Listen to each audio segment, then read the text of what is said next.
अभी 1 महीने बाद 17 मई को मेरा फिजिकल है जी। अभी ठीक है। हाँ हाँ, बोलो बोलो। डिफेंस के लिए जी। ठीक है, तो मैं प्रैक्टिस करती हूँ, मेरे को पता है कि मेरा क्लियर हो जाएगा, लेकिन है ना कभी कभी मन में ऐसा आता है कि शायद हो सकता है वहां पे जाके नहीं होगा, मतलब मन हो में जाए, विचार आते हैं। हो जाए तो बहुत अच्छा है, हाँ। और ना हो तो भी बहुत अच्छा ही है, ये समझो। अच्छा नहीं है, अगर नहीं होगा ना तो ना, अच्छा नहीं। समझो समझो समझो। देखो, भगवान करे हो जाए, आप खूब मेहनत करना, खूब पढ़ाई करना, पर कभी हमें ये नहीं सोचना चाहिए कि यार नहीं हुआ अब हम क्या करेंगे। सुनो, डॉक्टर एपीजे अब्दुल कलाम को जानती हो, भारत के पूर्व राष्ट्रपति जी। एक बार राष्ट्रपति जी जब राष्ट्रपति नहीं थे, जब वो विद्यार्थी थे, तो वो अभी जॉब ढूंढने दिल्ली आए थे। वो दक्षिण भारत के, उनका जन्म कहीं दक्षिण तरफ का है, तो वो दिल्ली आए। दिल्ली में कोई जॉब निकली होगी, कोई फॉर्म भरने आए और इंटरव्यू देने गए, तो वो फेल हो गए। फिर उन्होंने सोचा कि अब क्या करें, तो वो यहां से दिल्ली से ना हरिद्वार चले गए, और हरिद्वार के पास ना वो गंगा जी में मरने लग गए कि अब मर जाएंगे गंगा में डूब के, क्योंकि हमारा तो सिलेक्शन हुआ नहीं, पैसे कमाए नहीं, अब कोई नौकरी लगी नहीं। तो अब्दुल कलाम जी की घटना है, हमारे पूर्व राष्ट्रपति जी की। उन्होंने सोचा कि हम मर जाते हैं। क्यों मर जाते हैं? क्योंकि जॉब नहीं लगी। तो वहां पर एक संत थे, तो संत ने पूछा, ये बार बार वहां किनारे गंगा के खड़े, तो संत ने पूछा कि क्यों भाई, चलो शाम हो गई, क्यों खड़े हो यहाँ? तो उन्होंने बताया सच्ची सच्ची कि मैं मरना चाहता हूँ गंगा में। क्यों मरना चाहते हो? बोले मेरा जॉब नहीं लगा, काम नहीं हुआ, इतनी पढ़ाई की, कोई काम नहीं हुआ, अब मैं मर जाऊंगा। तब संत जी ने कहा कि बेटा मर मत, भगवान ने तेरे लिए कुछ इससे बेहतर सोचा होगा। जो तुम अपने लिए सोच रहे हो, शायद भगवान ने आपके लिए इससे बेहतर सोचा होगा, इसलिए नौकरी नहीं लगी। क्योंकि नौकरी लग जाती तो आप वही नौकरी करते, नहीं लगी तो आप इससे बेहतर, शायद ईश्वर की प्लानिंग है आपके लिए। आश्रम ले आए, रात को वहीं रोका, सवेरे संत जी ने पैसा दिया कि जाओ किराया लो और अपने घर जाओ। तब वो अब्दुल कलाम जी अपने घर गए, फिर उन्होंने पढ़ाई की और उन्होंने साइंटिस्ट बन करके दिखाया। बाद में वही बच्चा जो आत्महत्या करने चला था, भारत के सफल राष्ट्रपति बने, डॉक्टर एपीजे अब्दुल कलाम। लेकिन गुरुजी, इसलिए कभी भी नेगेटिव थॉट आने मत दो। हम पास हो जाएं, हम क्लियर कर लें, हम नौकरी पालें, सब सही है, पर ना पाओ तो परेशान होने का नहीं, क्योंकि एक दरवाजा बंद है तो कई दरवाजे हमारे लिए खुले हैं। लेकिन गुरुजी उसके लिए ना मम्मी बहुत परेशान रहती है मेरी। हर मम्मियां परेशान है, मम्मियों का काम ही क्या है? मेरी परेशान होने के सिवा परेशान रहती है, सब मम्मियों का ही काम है। ऐसा है, वो मतलब बस यही सोचती है कि अभी जल्दी से जल्दी हो जाएगा ना, तो फिर मैं सफल हो जाऊंगी कि मैंने अपनी बेटी को पढ़ा। आप सफल हो जाओगी, भगवान आपके लिए बढ़िया सोचेंगे, बहुत सफल होंगे, कोई दिक्कत। पर मेहनत करो, पर कभी हिम्मत ना हारना, कभी उदास ना होना, कभी परेशान ना होना, क्योंकि ये जिंदगी है, उतार चढ़ाव प्रकृति का नियम है, आएगी, इसलिए घबराने का नहीं। थैंक यू गुरुजी। खुश रहिए जी। राधे राधे जी। गुरुजी, मेरे साथ एक समस्या है जो पिछले 5 साल से है, मतलब मैंने 5 साल से कमाना शुरू किया है, ठीक है, और कभी भी मेरे पास पैसा नहीं, मतलब सेविंग नहीं होती, पैसा टिकता नहीं है, कहीं ना कहीं वो इन्वेस्ट हो जाता है, या कहीं ना कहीं गलत यूज में चला जाता है, बाद में पछतावा होता है कि मेरे पास पैसा नहीं है। तो मुझे उसके लिए कोई आप बताओ क्या करूं मैं? देखो, पैसा कैसे टिकेगा, इसके लिए कुछ कार्य करना पड़ता है। खर्चे कम करो। विवाह हो गया आपका? नहीं। कितना कमाते हो महीने का? 25-30 हजार रुपए महीना कमा। फिर क्या करते हो 30 हजार का? कुछ बाइक जैसे बड़ी बाइक ले ली, बुलेट ले ली, जैसे उसकी EMI वगैरह भर दी। बुलेट ले ली, तो बुलेट क्यों ले ली? ताकि दोस्तों को मन कर गया ले ली, हैं? अच्छी लगी ले ली। अच्छी तो बहुत चीजें हैं, सब ले लोगे?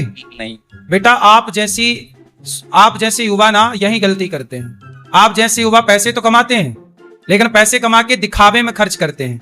बुलेट ले ली, गाड़ी ले ली, ताकि दोस्तों को दिखा सके कि देखो कॉलर खड़ी करके चल, देखो जी। पैसे का मतलब बुलेट खरीदना नहीं है। कमाते हो तो बुलेट खरीद के ना दिखाओ, गाड़ियां खरीद के ना दिखाओ, थोड़ा थोड़ा पैसा जोड़ो और अपने लिए एक छोटा मोटा प्लॉट खरीद लो, घर खरीद लो, दुकान खरीद लो, ताकि आप सदा के लिए उससे काम कर सकें।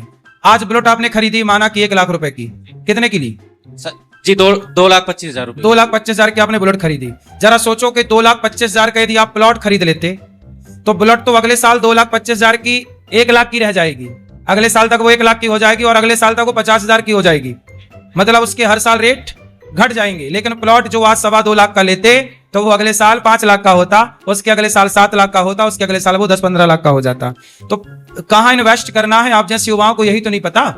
गाड़ियां क्यों? आपका काम तो देखो सामान्य गाड़ी से भी हो सकता था। कहाँ जाना है बुलेट से आपको?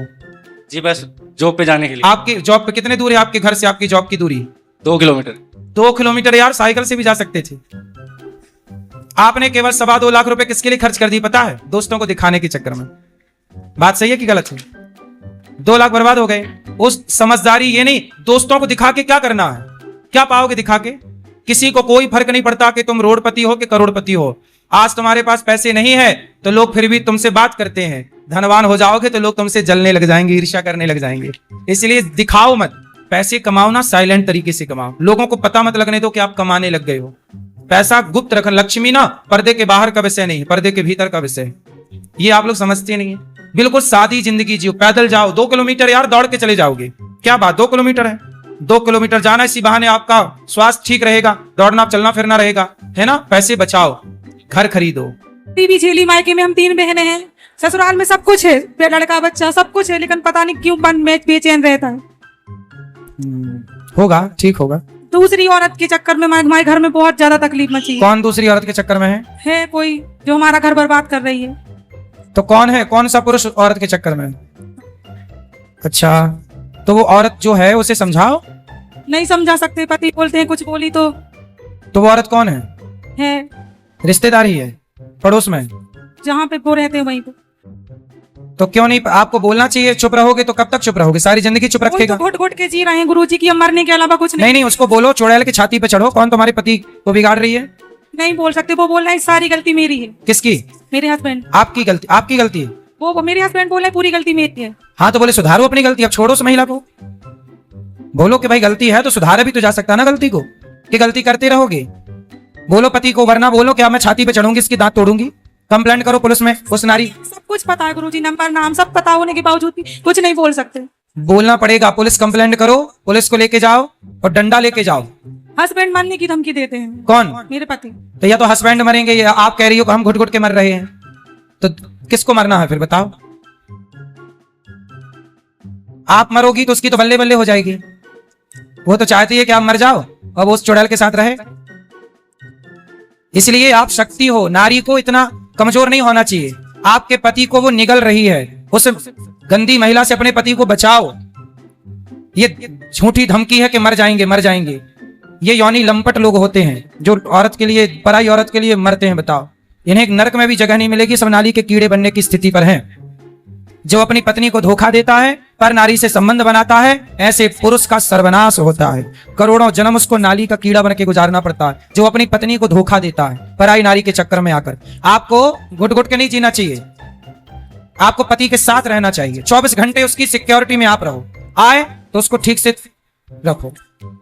हर बात बुरी लगती है, हर बात बुरी लगती है। लगने तो बुरी भाई, जब घाव होता है, फोड़ा होता है, तो डॉक्टर चीरा लगाता है तो दर्द तो होता ही है, लेकिन चीरा में दर्द होता है पर बाद में आराम भी मिल जाता है। तो बीमारी है, उसे ठीक तो करना पड़ेगा। तो आपको 24 घंटे पति का साया बन के रहना है, पति के साथ। ड्यूटी करते हैं, मैं घर ससुराल में रहती हूँ। नहीं तो आप जहाँ पति की ड्यूटी वहीं रहो। मैं बोली हूँ कि मुझे लेके चलो, तो मना कर रहे हैं। नहीं, मना कैसे करेगा? आप जाके रहो, हम रहेंगे यहीं पे। आपको तो वो बोलेगा कि वहीं रहो, आप जाओ वहीं, बोलो मैं यहीं रहूंगी। उसी द्वार पर रहना, उसी दरवाजे पे खड़ी रहना। पुलिस को बताना कि देखो ये मेरी पति के साथ ये महिला रहती है। एक तलवार लो। वो भी शादीशुदा है गुरुजी। एक तलवार लो, पहले पुलिस को बताओ, सरकार को देखो कि मैं तलवार ले रही हूँ, सरकार आप पुलिस मेरी सहायता करे। नहीं तो फिर झांसी की रानी बनना ही पड़ेगा, आर या पार। क्या करोगे फिर? या फिर मरो, क्या करो फिर? पुलिस को बुलाओ, बताओ कि देखो आज मैं तलवार उठाने के लिए मजबूर हूं।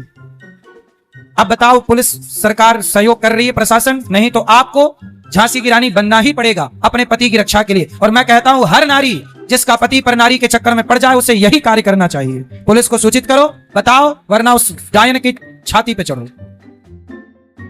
यही करना पड़ेगा, और कोई रास्ता हो तो आप बताओ फिर मुझे। ससुराल वाले बोलते हैं बच्चों को देख के रहो, घर को देख के रहो, एक न एक दिन सब ठीक हो जाए। अरे कैसे ये नालायक लोग ठीक होंगे? ये आज एक स्त्री के चक्कर में है, कल को दूसरी मिल जाएगी, तीसरी मिल जाएगी। ये कभी सुधरने वाले हैं? ये लोग सीधे क्या बातों के, कुछ लोग बातों से नहीं लातों से मानते। ये लतखोर लोग हैं, इन्हें अच्छी लातें चाहिए छाती पे, ये तब सुधरेंगे नालायक। मुझे मिले तो मैं उल्टा लटका के मिर्ची का धुआं दूं इन लोगों को। और 100 जूता सवेरे 100 जूता शाम, ये सब जूता खा के सुधरने वाले लोग हैं। पराई नारी के चक्कर में जो आदमी पड़े ना, उसे 100 जूता सवेरे मारो, 100 शाम को। क्यों जी? कितने लोग मेरी बात से सहमत है? ये लतखोर होते हैं। बताओ, एक घर बसा बसाया घर उजाड़ दिया ना एक महिला ने। ना ऐसी औरतों को रहने की जरूरत है इस धरती पर, ना ऐसे मर्दों को। ऐसे लोगों को मर जाना चाहिए जो पर नारी और पर पुरुष के चक्कर में पड़े हैं। ऐसे लोगों से इस देश का, ना राष्ट्र का, ना समाज का कुछ नहीं भला। मर जाना अच्छा है। क्यों? ऐसे लोगों का। आपका मरना, आप तो जियो, आपका जिंदा रहना जरूरी है बच्चों के लिए, लेकिन ये नालायक लोग जो अपनी पत्नी को और अपने पति को धोखा देते हैं, ऐसे लोगों को मर जाना ही ठीक है। ठीक है, हिम्मत हारो ना और राम विसारो ना, लड़ना पड़ता है अपने अधिकार के लिए। अर्जुन को भी लड़ना पड़ा, द्रौपदी के बाल पकड़ के दुशासन ने खींचा, लड़ना पड़ता है तब सम्मान मिलता, तब न्याय मिलता, बिना लड़े अर्जुन को न्याय नहीं मिला। हमारे घर में जैसे लड्डू गोपाल हैं, मैं शिव जी का कंकड़ पत्थर लेकर आई हूँ, तो मैं उनको भी पूजा पाठ करती हूँ। लक्ष्मी जी हैं, गणपति जी हैं, तो सभी जी को मतलब सभी को भोग लगाती हूँ। तो भोग लगाने के लिए मैं एक ही थाली में सभी को भोग पवाती हूँ, तो वैसा ही करना है। क्योंकि मैं अगर कान्हा जी को भोग लगाती हूँ तो तुलसी जी उसमें पड़ती है, और कहते हैं कि शिव जी को तुलसी जी नहीं चढ़ती हैं। ऐसा है कि जब आप भगवान कृष्ण को, कान्हा जी को, भगवान नारायण को भोग लगाते हैं, तो वह भोग लगाने के बाद जो प्रसादी बची, तो वह प्रसादी शंकर जी ग्रहण करते हैं। अच्छा, तो वो एक थाली जब भगवान शालिग्राम जी, भगवान नारायण को लग गई जी, तो फिर वो सबको लग गई। अच्छा। अलग से किसी को लगाने की जरूरत, शंकर जी वही प्रसाद पाते हैं। अच्छा, तो सबको अलग से लगाने की जरूरत नहीं है ना अब, तो इसीलिए मैं वही क्वेश्चन था। और दूसरा सवाल मेरा ये है कि अभी जैसे कि मैं इनको लेकर आई हूँ, तो शिव जी की भी बहुत बड़ी भक्त हूँ मैं, लाला की तो हुई, शिव जी की भी हूँ। तो शिव जी मेरे वहां पे घर पे अकेले हैं, हम 3 जन ही हैं, मैं, मेरी पुत्री और मेरे हस्बैंड, हम 3 जन ही रहते हैं। तो वहां पे घर पे मैंने लॉक लगा करके आई हूँ, बट मेरा मन बहुत विचलित है नहीं, कि, कोई बात नहीं, ठीक, कि लक्ष्मी माता गणेश जी हैं, मैं उनको कुछ दे नहीं पा रही हूँ। हम 1 हफ्ते से वृंदावन में है, तो कोई बात नहीं। भगवान देखो आपके भाव में होते हैं जी, भगवान कभी कैद नहीं होते कि आपको लगा कि ताला लगा दिया तो भगवान कैद हो गए। भगवान को कभी बंधन नहीं होता, भगवान जहाँ भाव से पुकारो वहां होते हैं। जी, ठीक है, जब आप यहाँ हैं तो भगवान यहाँ है, जब आप घर पे हैं तो भगवान घर पे हैं। जी, ऐसा भाव रखना चाहिए। जी, जी। और एक और चीज है, माफी, बट आपने एक कथा में कहा था, जो मैं सुनती हूँ आपकी कथाएं जी। हमेशा, तो एक रील पे आपने कहा था कि जब भी आपकी सास हो या ननद हो, तो अगर आपका घर है, आप जब एक बार शादी करके आती हैं तो वहीं पे रहा करो, कुछ भी हो जाए, भले ही कुछ भी हो जाए, कितना भी परेशानी झेलो, लेकिन आप वहीं पे रहो, उनके छाती पे मूंग डालो, जैसा कि आपने कहा था। तो मेरे केस में पूरा ही अलग हो गया है महाराज जी। मतलब मैं वहां पे रह के भी ऐसा लग रहा था कि मैं नहीं हूँ, मेरी कोई कह सकते कि कोई बातें नहीं सुनना, या उनके हिसाब से सारी चीजें होती है, जो मेरी ननद कह देती है वही चीजें वो मेरी माता जी करती है, मेरी सास करती हैं। तो उस केस में मुझे क्या करना चाहिए? मैं बहुत ही उस चीज को लेकर परेशान। ननद की अभी तक शादी नहीं हुई? जी नहीं महाराज जी, वो भी मेरे सेम एज की ही है। फटाफट उसकी शादी कराओ। वो कर ही नहीं रही है ना महाराज जी, वही तो दिक्कत है। तो वो साधु बनाओ, फिर भेजो वृंदावन। जाओ सन्यास लो, घर में काहे खकल रही हो सबको। मैंने इस चीज में मैं कुछ नहीं कह पाती हूँ, क्योंकि मुझे डर लगता है कि अगर मैंने कुछ कहा तो वो मुझे ही चढ़ बैठेगी मुझ पे। नहीं, आप कहना भी मत, लेकिन उनकी जल्दी से जल्दी लड़का बढ़िया देख के शादी ब्याह कराओ, विदा करो। समय से लड़की विदा हो जाए तो बढ़िया है। आप ही उनको कुछ कह दीजिए कि कुछ ऐसा हो जाए, क्योंकि उनको तो काफी फोटोज, मैं तो बात नहीं करती उनसे, लेकिन क्यों कट्टी चल रही है? काफी कुछ उथल पुथल हो चुका है महाराज जी, तो सासू माँ से भी हो चुका है उसी के चक्कर में। लेकिन मेरा मन नहीं मानता महाराज जी, मैं चाहती हूँ कि मैं एक साथ सबको लेके चलूं, बट मैं कुछ कर नहीं पाती। सही है, जब माँ अपनी बेटी के चक्कर में पड़ जाती है ना, तो फिर वो दोनों माँ बेटी दोनों गुरु शिष्य हो जाती हैं। महाराज जी मैं उन्हें कोई समझा नहीं सकता। यदि माँ बेटी की ट्यूनिंग बन गई तो फिर उन्हें ब्रह्मा नहीं समझा सकते, है ना। जैसे आज एक बेटी अपनी माँ को यहाँ छोड़ के भाग गई हमारे पास वृद्धाश्रम में, तो बेटियां यदि अपने, अब जैसे उसकी शादी भी हो जाएगी ना जी, तो पति के संग में नहीं रह पाएगी अच्छे से, जी, क्योंकि वो जहां माँ और बेटी की ट्यूनिंग बैठी, फिर वहां वो 2 परिवार बिगड़ते ही बिगड़ते। अभी एक्चुअली वो कमा रही है ना महाराज जी, तो उन्हें ऐसा लगता है कि मेरी बेटी कमा रही है तो वो मेरा घर देख लेगी। अच्छा, तो इसलिए माँ शादी नहीं कर रही है? नहीं कर... कि शादी करेंगे तो पैसा चला जाएगा। और वो रुकती भी है ना महाराज जी, उनको फोटो दिखाया जाता है, बट वो सारे लड़कों को मना कर देती है। सारे लड़कों को कई फोटोज दिखाए गए हैं मेरे रिश्तेदारों में, लेकिन वो पसंद ही नहीं करती किसी को। अच्छा है वो लड़के बच ही रहे बेचारी से, भला है उन लड़कों का, बच गए। उस केस में क्या करना चाहिए महाराज जी? बस बचने दो, लड़कों को ना मारो ना मरवाओ। तो मैं अभी जीने वहां दो। से अलग रहती हूँ महाराज जी, आप अलग ही रहो बिल्कुल, क्योंकि बहुत दिक्कत हो गई थी महाराज जी इस वजह से। तो मैंने कुछ गलत तो नहीं किया, क्योंकि नहीं अलग रहो। तो आपकी सास आपसे बात नहीं करती? नहीं महाराज जी, यहाँ आने से पहले, वृंदावन से आने से पहले मेरी बेटी एडमिट हो गई थी। हाँ। काफी उसे इन्फेक्शन हो गया था ब्लड में, तो जिस वजह से हमने उसको एडमिट किया था। तो उस समय में वो आई थी, वो जो भी जेवरात चढ़ाए थे शादी के समय, वो सारी चीजें उन्होंने मांग ली महाराज जी। अच्छा, मांग के चली गई? हाँ जी। तो वो आपने दे दिया? हाँ मैंने दे दिया, क्योंकि मैं ये नहीं चाहती, मेरे पतिदेव ने कहा कि हमें किसी की बददुआ नहीं लेनी है। सही है, सही है, दे दो। तो माँ लेके माँ आई थी कि ननद आई थी? माँ ने मांगा था। तो काफी आपके पति कितने भाई हैं? 2 भाई हैं महाराज तो जी। उनके पास एक भाई रहते हैं माँ के? नहीं, हम ही रहते थे महाराज जी उनके साथ। तो दोनों भाई अलग, केवल माँ बेटी रहती हैं? जी, और उनके हस्बैंड मेरे ससुर जी। अच्छा, देखो ये होता है, स्त्रियां अपनी बेटी के पक्ष में अपने बेटों से बिगाड़ लेती है। बहुत सारा केस है ये, एक पहला ऐसा नहीं है। माँ को आजकल बेटे अच्छे नहीं लगते, बेटियां अच्छी लगती हैं, और बेटे बाहर कर देती हैं माएं, बेटियों को घर में घुसा के रखती हैं। और सुनो, और बेटी भी अकेली चाहिए, दामाद को भी बाहर करा देती, तलाक वलाक करा के चल बाहर, केवल बेटी। ये है, ये बहुत सारे केस हैं। ये माएं, इसलिए तो कहते हैं भारत में जितने भी तलाक होते हैं 90% लड़की की माँ की गलती से होते हैं। लड़की की जो माँ है वो आजकल मंथरा का पूरा रोल निभा रही है। बट महाराज जी सब कहते हैं ना कि बहू खराब होती है, बहू खराब होती बहू है। में खराब नहीं होती। लेकिन एक समय ऐसा भी आता है कि बहुओं को भी बोलना पड़ता है महाराज जी। जब तक हम ना बोले तो ऐसा लगता है कि नहीं ये गलत है, गलत है। वही तो, नहीं बोले तो पाकिस्तान चढ़े जा रहा था, बोले तो टुप ही टाप हो गया। बोलना पड़ता है। ये तो देवभूमि कहलाती है हमारे उत्तराखंड, लेकिन अलग ही प्रथा चली आ रही है। ऐसा देखने में आता है कि दारू के बिना वहां मुक्ति नहीं है। घर घर में शराब, वहां का युवा अगर माला भी पकड़े ना तो उनके ही खुद के पिता बैठ के लाल बोतल शराब है, तुझे बड़ी खराब है, ये सब चीजें करते हैं गुरुदेव। तो हमको भी कहीं ना कहीं वो लगता है कि आप कुछ अगर हमारे उत्तराखंड के लिए बोल दें तो युवा सुधरे, क्योंकि बहुत आपको सुना जाता है वहां पे। तो यदि आपकी कुछ राय मिल जाए तो उत्तराखंड को एक तो उत्तराखंड के युवा शराब ज्यादा पीने लग गए, अधिकतर प्रभु जी, अधिकतर। और मांस भी खाते हैं। वहां तो घर घर में बलि के नाम पे ये बस सबसे ज्यादा जो हो रहा है ना, कि भगवान भी खाते थे। भोलेनाथ का यहाँ पे उदाहरण दिया जाता है कि भोलेनाथ, बद्रीनाथ हमारे यहाँ पे हैं, हर चीज बाबा हमारे हैं। बोले राक्षसों की टोली थी, और राक्षस क्या खाते थे? नहीं, तो वो तो राक्षसों का नाश करते थे ना, राक्षस खाते थे, भोलेनाथ थोड़े खाते थे। लेकिन अलग ही बुद्धि हो रही है ना वहां का युवा भी। ये लगा लीजिए यदि वहां किसी की मृत्यु भी होगी ना तो 4 लोग उठाने तब आएंगे, पहले शराब चाहिए। अच्छा, हम गढ़वाल में सबसे बुरा ये चीज हो रहा है कि पहले लदौर में भाई साहब शराब जाएगी, उसके बाद अर्थी उठेगी यहाँ से, वरना पड़े रहने दो, कोई उठाने वाला भी नहीं है। और पूरी पूरी बोतल की डिमांड होती है। अगर आप उधर कुछ बोले तो हमारा गढ़वाल सुधरे।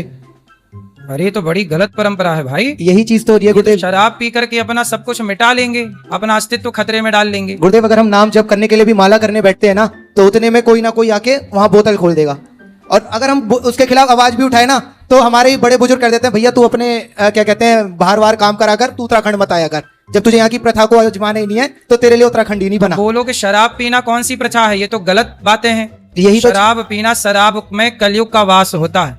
जो शराब पीता है उसका जल्दी से पतन हो जाता है। गुरुदेव शराब अच्छी होती तो सब पीते, बुरी है इसलिए तो मना करते हैं। गुरुदेव अगर बोलते हैं तो ये चीज आ जाती है कि भाई बालको बालक की तरह रहो, 2 घूंट मारो और सो जाओ। कौन? हमारे बूढ़े लोग बोलते हैं। जी जी जी। तो बूढ़े भी पीते हैं।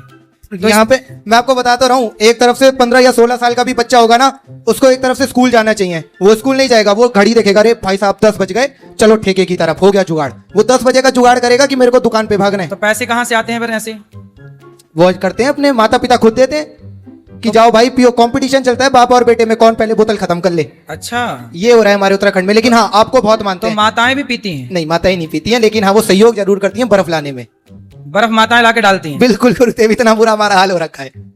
देखो मेरे को तो किसी बात का डर नहीं है। मैं तो उत्तराखंड में पूरे वैसी बदनाम हूँ कि मैं नहीं पीता हूँ। मैं इसलिए बदनाम हूँ कि मैं नहीं पीता हूँ और मैं माला जप करता हूँ। मैं तो इसलिए बदनाम हूँ। तो मेरी अगर यहाँ से लाइव चली भी जाए तो मैं तो आराम से खुश हूँ। सभी लोग तो नहीं पीते होंगे, कुछ कुछ ना पीते होंगे। मैं आपको बता तो रहा हूँ, वहाँ के जो चमोली डिस्ट्रिक्ट में बद्रीनाथ मंदिर है, वहाँ के जो मेन, बोलना नहीं चाहिए, पुजारी भी है ना, पहले घुट्टी लगाएंगे फिर तिलक लगाएंगे। ये चीज है। नहीं, ऐसा तो नहीं है गुरुदेव, कुछ है हमारे सामने की बात है गुरुदेव। अगर आप कुछ बोलना चाहें कौन? हमारे बद्रीनाथ में? जी जी, बाहरी जहाँ पे वो है, जहाँ पे मतलब आपका सेवाएं होती हैं और आगे पंडाल वगैरह है, वहां पे भी ना आप अगर जाओगे भी खुद मुंह से पता चल जाएगा स्मेल से कि हाँ आज इंसान ने घुट्टी लगा रखी है, फिर वो तिलक लगा रहे हैं सबके। गुरुदेव यदि आप कुछ 2 शब्द बोल दें उत्तराखंड के लिए तो बस यही प्रार्थना करेंगे कि शराब ना पियो। शराब में कलयुग का वास होता है। जी। द्यूतम पानम स्त्रियः सूना यत्रा धर्मश्च चतुर्विधा। धन्यवाद। जुआ, शराब, मांस, ये सब मनुष्य के सबसे बड़े दुश्मन हैं, बुद्धि भ्रष्ट कर देते हैं, और ये सारी बुरी आदतों से हमें बचना चाहिए। राधे गुरु जी। बोलो। राधे राधे गुरु जी। जी आपके श्री चरणों में दासी का कोटि कोटि प्रणाम स्वीकार कीजिए। जी।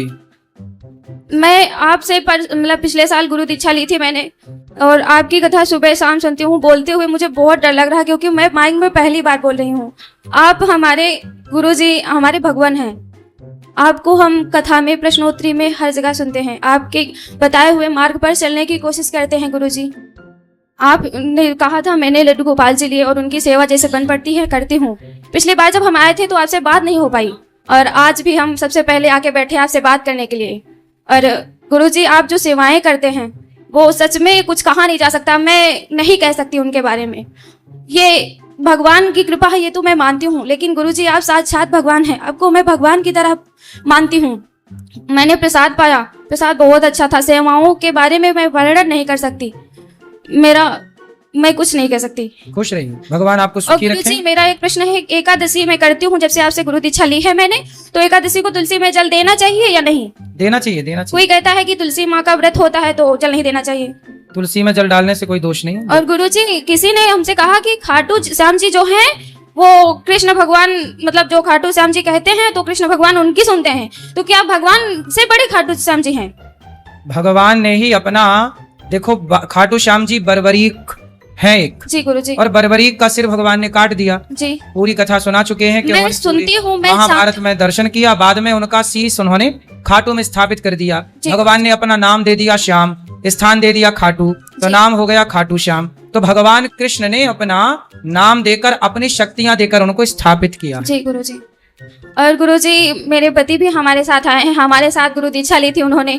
आपकी सारी बातें तो वैसे मानते हैं, लेकिन एक बात बहुत मानते हैं कि जब आप कहते हैं ना कि पति पत्नी में झगड़ा नहीं होता है तब जब एक चुप रह जाए। मैं कुछ भी बोलती हूँ तो वो जवाब ही नहीं देते हैं, कुछ भी बोलती हूँ तो जवाब ही नहीं देते हैं, अच्छा, चुप रह समझदार जाते है। हैं। तो आप ना बोला करो। कि लौकिक संसार और अलौकिक संसार में अंतर क्या होता है? देखिए, अलौकिक संसार के बाद ना लौकिक संसार तो बिल्कुल फीका है। जैसे किसी को रबड़ी मिल जाए तो रबड़ी के आगे गुड़ फीका है, ऐसे ही है। एक अलौकिक दिव्यता मिल जाए दर्शन करने के लिए तो फिर कुछ भी अच्छा नहीं लगता। तो जैसे भगवान श्री कृष्ण ने अर्जुन को दिव्य चक्षु प्रदान कर दिए, दिव्य चक्षुओं से अपना विराट रूप दिखाया, उस विराट रूप को देखने के बाद फिर कुछ अच्छा थोड़ी लगता। जब ईश्वर को पा लिया, देख लिया, फिर क्या देखना है? तो उसके बाद तो फिर ये संसार फिर कुछ भी नहीं, जीरो है। गुरु जी, जैसे अपने लौकिक संसार में विज्ञान से सब कुछ चल रहा है, जैसे विज्ञान होती है, तो ऐसा क्या? विज्ञान से सब कुछ नहीं चल रहा है। विज्ञान देखो एक नॉलेज है। जी जी विज्ञान क्या है, साइंस क्या है?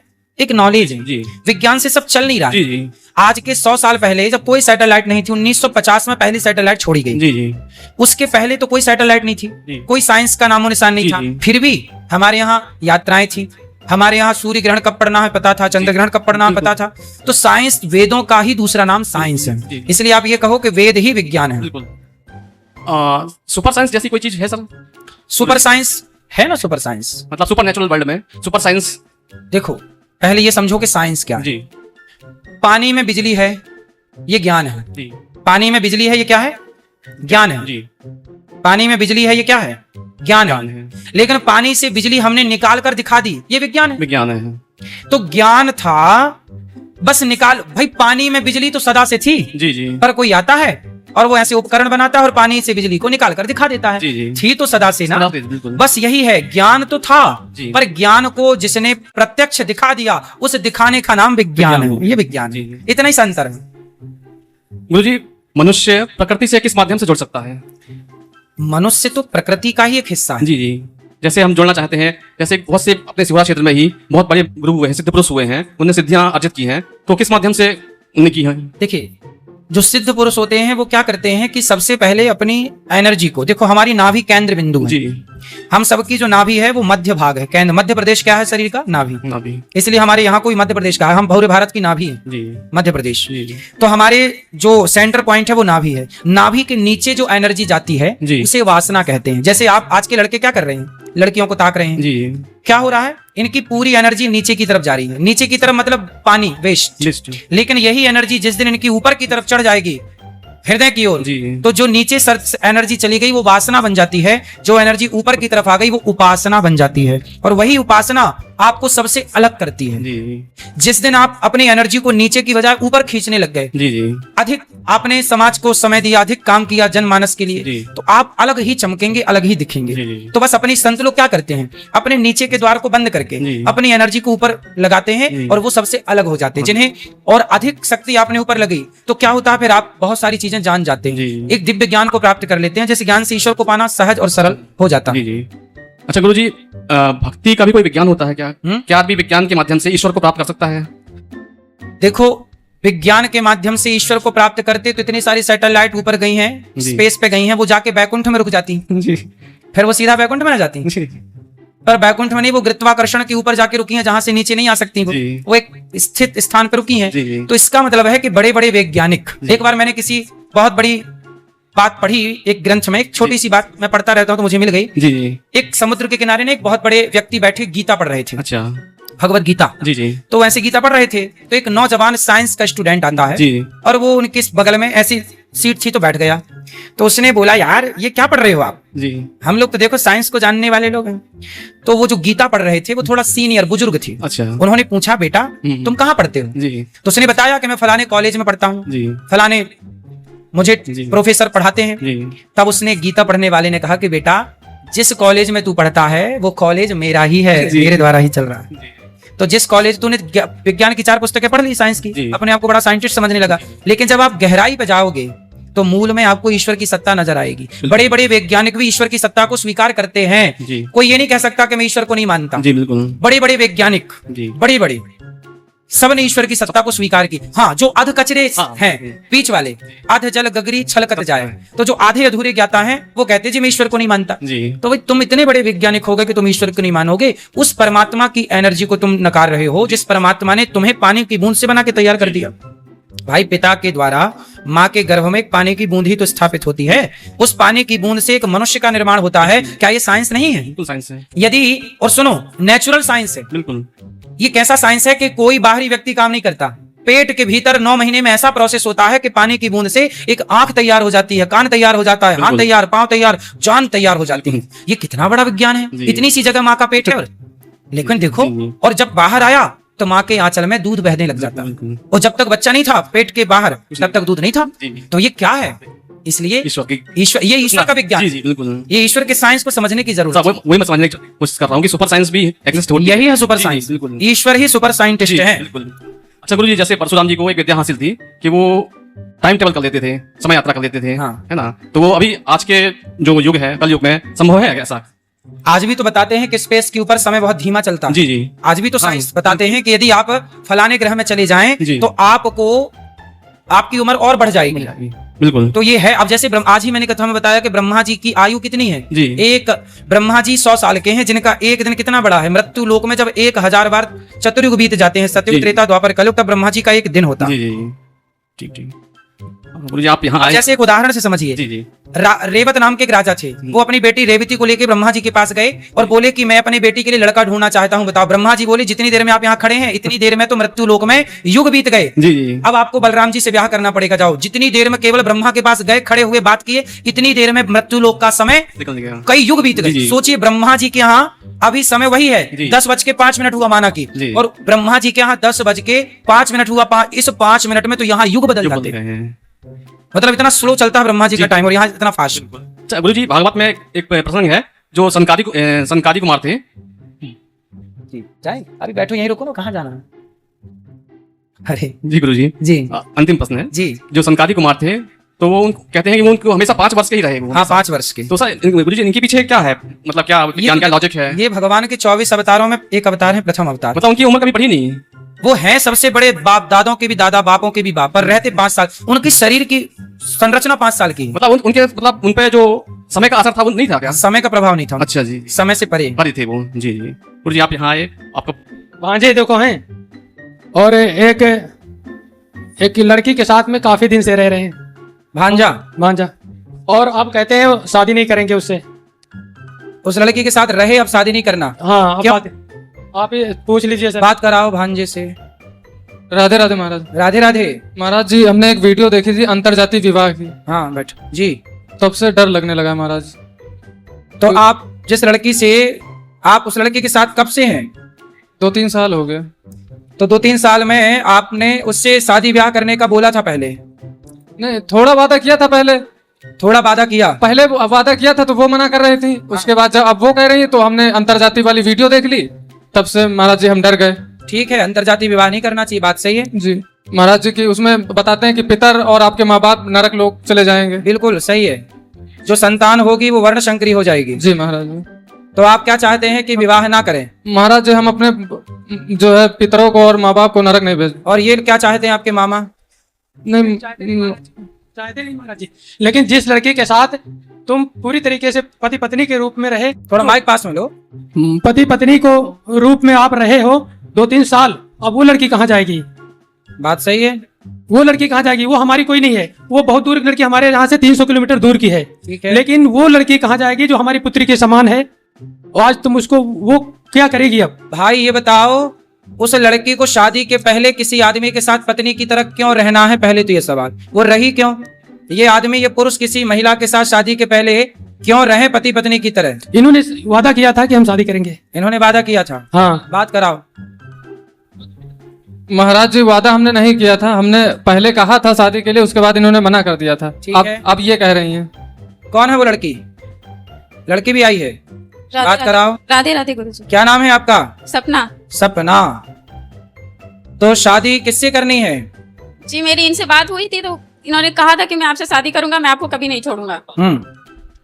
और जब से एक दो महीने हो गए, उन्होंने वो वीडियो वाली क्लिप देखी है, तब से उन्होंने मना कर दिया कि मैं नहीं करूंगा।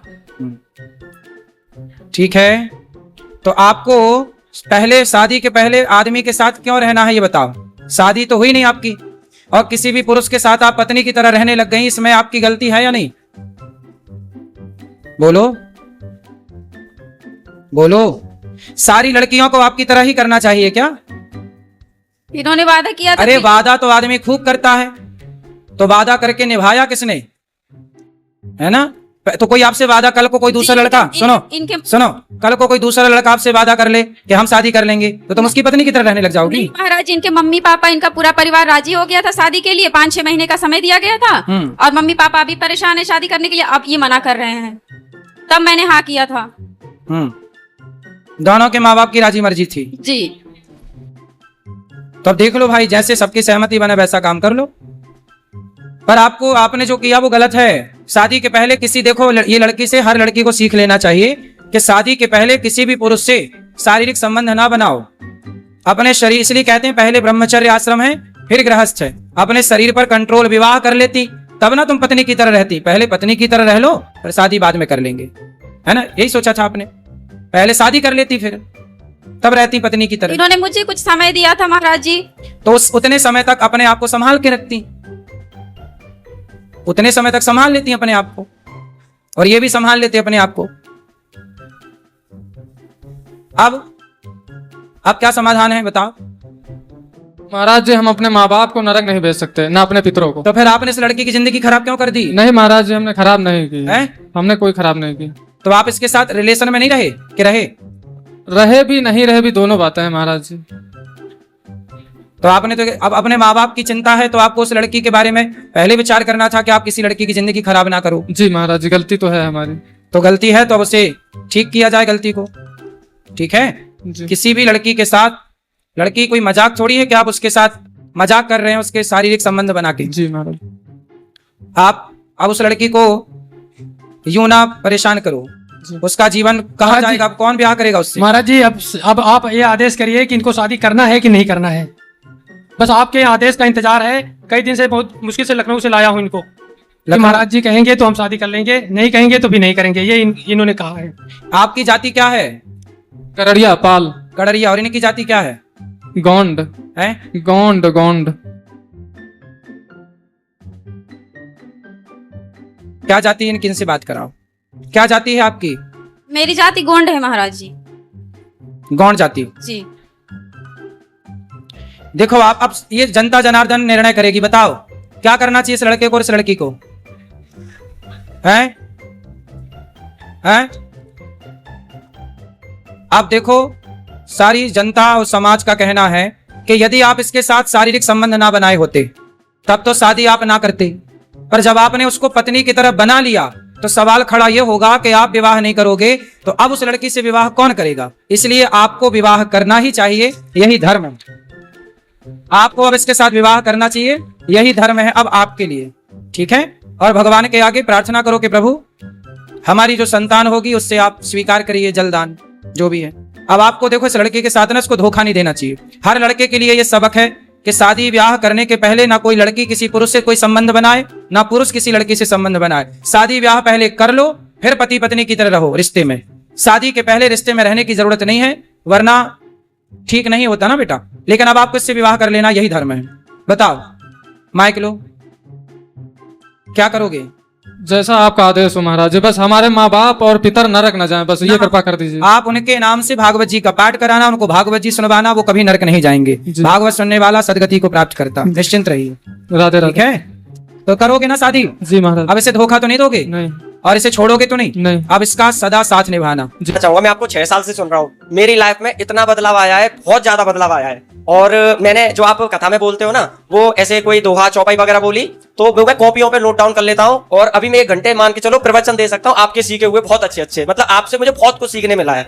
दूसरा कि मतलब बहुत सा एक सवाल है, वही मैं कर रहा हूँ कि जैसे अभी मैं बाहर से आ रहा था तो एक दुकान पे मैं खड़ा हुआ था, तो वो बोल रहे थे कि क्या चाहिए, मैंने ऐसा मुझे पानी की बोतल चाहिए, तो उन पे ठंडी नहीं थी, तो उन्होंने कहा ठीक है, तो मैंने कहा चलो अंदर गौरी गोपाल में जाके मैं पानी पी लूंगा।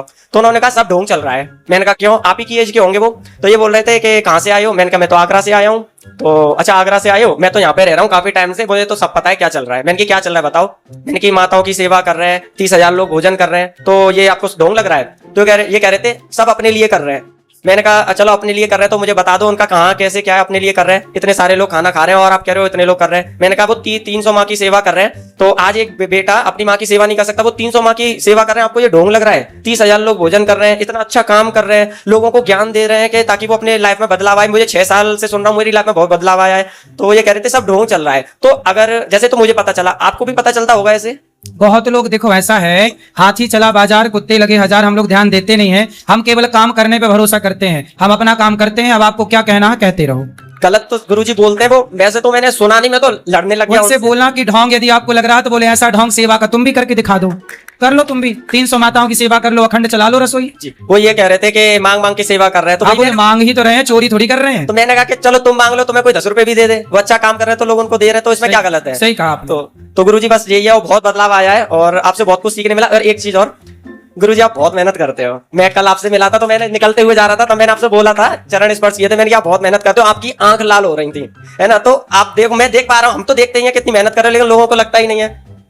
तो लोगों को लगता है कि ढोंग कर रहे हैं, क्या करें। इसलिए समाज में कुछ, इसलिए मैं केवल काम करने से मतलब रखता हूँ, किसी से कोई काम के सिवा कोई दूसरा बातचीत नहीं, किसी से केवल अपना कर्म करो, क्योंकि ये कलयुग है। यहाँ आप शराब पियोगे आपको कोई बुरा नहीं कहेगा, शराब पीने वाले को कोई ढोंगी नहीं कहेगा, जुआ खेलने वाले को कोई ढोंगी नहीं कहेगा। बहन बेटियों को चौराहे में खड़ा होकर आप उल्टा सीधे अपशब्द बहन बेटियों को बोलते रहो, कोई ढोंगी नहीं कहेगा। पर अनिरुद्धाचार समाज की सेवा करने लग जाएगा तो समाज ढोंगी कहेगा कुछ लोग। तो ये कलयुग है, यहाँ उल्टा होता है सब। फिर भी इस कलिकाल में हमें तो कार्य करना ही है, भगवान ने भेजा है जिंदगी देकर, तो हम तो अपना काम कर रहे हैं। बेचारे वो ईर्ष्या करते हैं, जल्द खुद तो कुछ कर नहीं पाए, तो बेचारे बोल के ही अपने कलेजे को ठंडक दिला देते हैं कि चलो ठंडक तुम लगे थोड़ा बोल के, तो बोल बोल के कलेजे को ठंडक पहुंचाते रहते हैं। गुरुजी और एक चीज और, आप बहुत सरल भी हो, मैंने देखा है, काफी टाइम से देखा। और सर गुरुजी एक चीज और, आपको जैसे इतने सारे लोग भोजन कर रहे हैं, सेवा आप कर रहे हो, तो आपके माइंड में कभी ऐसा नहीं चला कि, मुझे तो लगता है कि नहीं, मुझे नहीं लगता, मैं आपसे पूछ रहा हूँ, कभी ऐसा नहीं लगा कि कभी जब सेवा बंद हो गई तो ना ऐसा? मुझे पूरा भरोसा है भगवान पर कि जब उन्होंने शुरू की है तो वही चला रहे हैं, हम तो निमित्त, हम तो भगवान के नौकर बन के काम कर रहे हैं। सिंपल, भगवान पे भरोसा पूरा है, भरोसा मेरी हार नहीं होगी। और गुरुजी भगवान है सच। एक चीज और, बहुत सारे लोगों को गुरुजी आपकी हिडन जो छुपी हुई सेवा है वो तो दिखती नहीं है, आपके थ्रू कम से कम 400 लोगों को रोजगार मिल रहा है,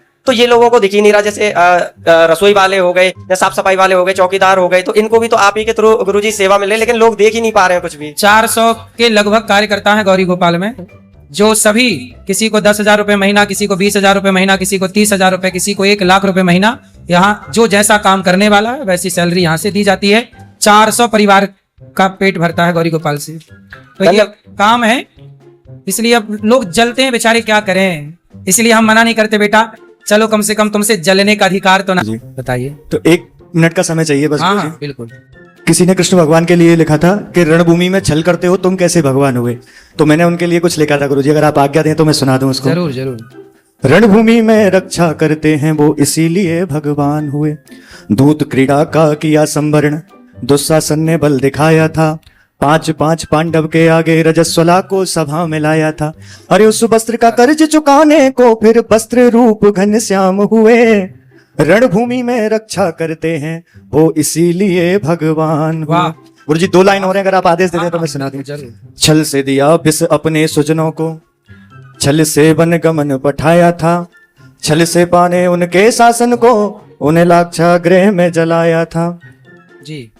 भक्तों की रक्षा के लिए अरे हृदय प्रकट घनश्याम हुए, रणभूमि में रक्षा करते हैं वो इसीलिए भगवान हुए। वाह, क्या उम्र थी उस वीर अभिमन्यु की, छल से गले लगा कर मारा था। अरे पांडवों को श्राप मिले, दुर्वासा को पाठ पढ़ाया था। सभी ऋषि वहां तृप्त हुए क्योंकि तृप्त वहां घनश्याम हुए, रणभूमि में रक्षा करते हैं वो इसीलिए भगवान हुए।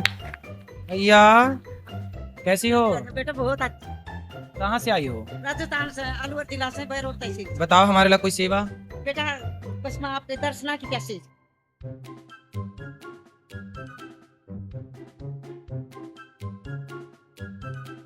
साथ लो, माताओं का दर्शन कर लो। ठीक ठीक ठीक, स्वस्थ रहना। ठीक ठीक, बताओ। मैं ये पूछ रही थी कि मेरे जो ससुराल पक्ष है ना, उसमें आपने बोला कि हक के लिए लड़ो, हक के लिए लड़ो। हक के लिए बोलना ससुराल से क्या उचित है? अपने हक की बात तो करनी चाहिए। नहीं, वो बोलते हैं कि तू मेरा बेटा नहीं है। कौन बोलता है? मेरा ससुरा बोलता है। अच्छा, तू मेरा बेटा नहीं है? हाँ, कहता है कि और किसी तो बोला बेटा नहीं हूँ, मैं तो बेटी हूँ, ऐसा नहीं, बोला मेरा करो। पति को बोलता है। अच्छा, पति को। हाँ, कहता मेरा दो ही बेटा है, तेरे को हिस्सा नहीं दूंगा, तू मेरा बेटा नहीं है। तो मतलब तो ये पति कौन, मतलब तीसरे नंबर के भाई हैं? पिछला है, छोटा छोटा। तो बाप बोलता है कि तू मेरा बेटा नहीं है। तू मेरा बेटा नहीं है। अरे बाप का दिमाग खराब हो गया है, और बेटे को नहीं पहचान रहा है। उस जमीन जायदाद के लिए वो अंधे हो गए हैं। माइक पास में करो पाठक। मतलब उस जमीन जायदाद के लिए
तू है